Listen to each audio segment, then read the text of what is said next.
একটি সুন্দর গ্রামে থাকতো মাসুম আর ফাতিমা নামের দুই ভাই বোন। তারা দুজনেই আল্লাহকে ভালোবাসতো, নামাজ পড়তো আর মায়ের সাথে কোরআন শেখার চেষ্টা করত।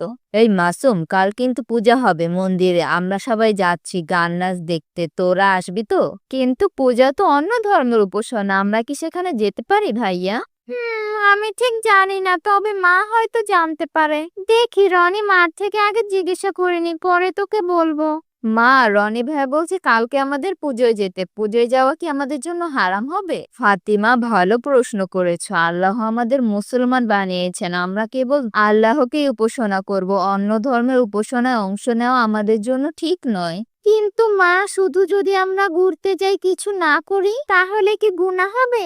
নবীজি বলেছেন, যে ব্যক্তি কোনো জাতির সাদৃশ্য গ্রহণ করে সে তাদের অন্তর্ভুক্ত হয়ে যায়। তাই ঘোরার জন্য হলেও পুজোর স্থানে যাওয়া আমাদের ইমানের জন্য বিপজ্জনক। মানে আমরা তাদের প্রতি সদয় থাকবো, কিন্তু তাদের ধর্মীয় অনুষ্ঠানে অংশ নেব না, তাই তো মা?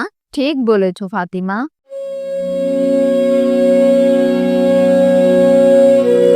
কিরে মাসুম, ফাতিমা, তোরা মন্দিরে আসোস না কেন? আমরা তো অনেক মজা করছি। তোরা কি আমাদের সাথে মন্দিরে গিয়ে মজা করতি না?